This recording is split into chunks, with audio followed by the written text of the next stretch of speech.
Farzana from Australia, she says, if I'm praying and my nose is running, can I blow my nose with a tissue? No problem at all.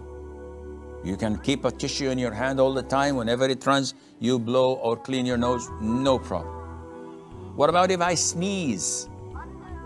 Can I say Alhamdulillah? Yes, you can say Alhamdulillah, and there's no problem in that. The Prophet ﷺ was leading prayer once, and one of the companions sneezed and said Alhamdulillah, and he did not tell him anything.